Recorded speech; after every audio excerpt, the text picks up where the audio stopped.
Hello all, right, this one is for M4 Productions and for my old mate Godzilla's, and they asked me the question, what is the difference in insurance for a 7.5 tonne and an 18 tonne? And also, I'm going to go into a bit more detail because Dean 950 has asked me, I'm writing this down by the way, I'm reading this, about the costs of being an owner-driver. Well, firstly, from an insurance point of view, what we have found, and you've got to bear in mind with insurance, there's so many imponderables, it's not quite that straightforward, is it's actually cheaper. And I was very surprised about that. When I jumped out of Penny, no, I jumped out of Jessica, that was the last Luton I had, and jumped into Alice, which is where we are at the moment, my insurance went down. It didn't go down by much. I think it went down because I pay on the monthly because I'm still poor. And I think it went down from, but they did give me a yearly figure, and it went down from like £1,400 a year to £1,350 a year, or it might have gone down like 80 quid. So it was neither here nor there, but we got the all singing, all dancing with it, and we got the legal cover with it, and we got the decent goods in transit with it. And I think the reason tends to be is lorries tend to go from distribution centre to distribution centre. So you pick up from a large place where you've got plenty of room because they're designed that way, then you get on the motorway, then you trundle up the motorway, you come off the motorway, you're off for about a mile or so, or even sometimes not even that, because they build distribution centres on motorways because that's the whole point of them. Because they want to get the gear around quick, off, and you're offloaded. You do that twice and you're gone. Also in a van, you're driving around everywhere, particularly you multi-drop guys, like driving around everywhere, driving yourself mad, trying to find somewhere to park, trying to find somewhere to stop, stopping on hazards, stopping any, I have to stop in the middle of the road, I've got to put my hazards on, and then you're like, oh, you're going like this all the time, and then bang, and then someone goes bang, you're like, oh no. So that's the insurance side of things, is cheaper. So now we come down to the costs. The costs of being an owner-driver aren't that too dissimilar. There's some things you're going to, firstly, there are going to be some times you are going to incur. Parking is the biggest problem. Finding somewhere to park the motor is a problem. I mean, we pay 150 quid a month per motor, and that's cheap. But I've kind of been there a little while now, and I know the guy, I've known him since I was a kid. But you can expect to pay more than that depending on whereabouts you are. You might be lucky. You have to have off-street parking. These motors, you can't just leave them on you. You can leave them on your driveway if you want, but you try and get your operator's license, tell your neighbours you're going to put it on your driveway, and watch everybody instantly hate you. Because I tried that once when I was living in a village, and yeah, I think it sent my wife into a slight depression. So we decided not to do that one anymore. You have to have a transport manager. For a transport manager, you're going to be looking at round about also another 150 quid a month. So your parking, call that 150 quid a month. Your transport manager, 150 pound a month. Some charge more. I've heard people charging up to £300-400 a month. Once again, I've got a very good price because I've got superhero Daniel Garumba as my transport manager, and he's a mate.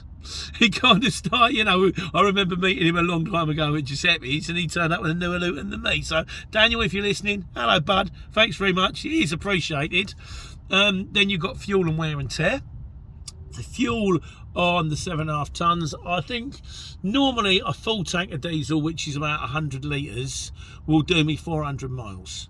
And a full tank of diesel in Jessica, which I don't know what that was, but that would do me about 400 miles. I would say the difference in mileage from the point of view of diesel, despite the fact you're running a much bigger motor, isn't that much more. Maybe, I think you could expect to pay 25p a mile in a Luton and 35p a mile in a 7.5 tonne.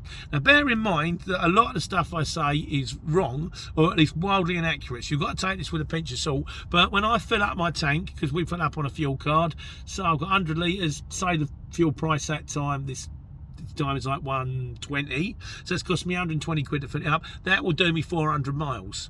Well, I'm currently quoting at around about £253 a mile. So you're getting a lot more bang for your buck. Yes, the parts can be slightly dearer depending on which one you're running, but before I was running a Mercedes Sprinter, now I'm running a DAF. The Mercedes van parts are not too dissimilar in price to DAF lorry parts. I believe Mercedes lorry parts might be dearer. But then again, Mercedes lorry parts might last longer. I don't know. I love my DAF. That's why I recommend them.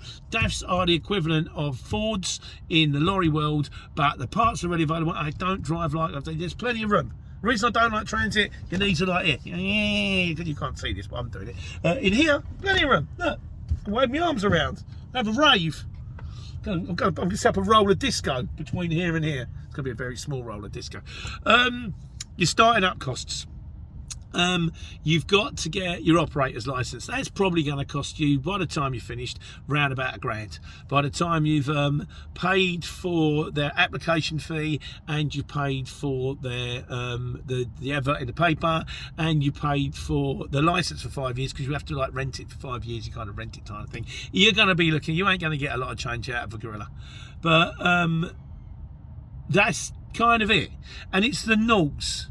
We are still waiting for our operator's license to come through from Coventry. I had a phone call from the lady, got to be over 3 weeks ago, saying all we're waiting is for your transport manager to say that he will be available for 4 hours a week, not 2 hours a week. We sent them an email the very next day. Nothing's happened. And they say there's a driver shortage. I'm poised to put between 1 and 3 lorries on the road, and I can't because no one's ticked the box. But the thing is, it's not that much dearer to actually run lorries. It's not that much dearer, you know, once you've done your initial cost, it's the pain of getting them up and running, and then it's the pain of running them. You know, you'd need your transport manager, you need your cards. You can't just drive them. You've got to look after them. You've got to make sure that everyone's on the ball. Is it worth doing if you just want to be a one-man owner driver? I would still say yes. If it was just me, looking back, I still would have done it. But just prepare yourself for the world of pain that you've got to get through to get there. But yeah, so if you want the difference between the costs of running a lorry and running a van really aren't that much more. As I've said all the way along, we all should be driving around in 18-ton trucks with double curtain and tail lift.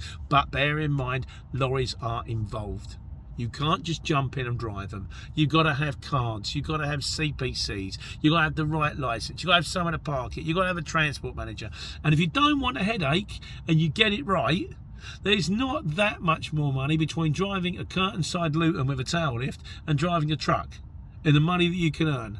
But you've got to be, again, then you've got to be prepared. You've got to be prepared to go distance. You've got to be prepared to go tramping. You've got to be prepared to go here, there and everywhere. But you can do it. You can take good money in a Luton. So that's your bottom line there, guys. There's probably a load of stuff that I've forgotten about and missed out, in which case we'll probably discuss that in the Sunday Q&A. But I hope that answers the question. Sorry if it's taken so long to get around. Like I say, I'm working my way through my little black book as we speak, sitting in front of me. And what does it say here? No, it doesn't. Take care, take money.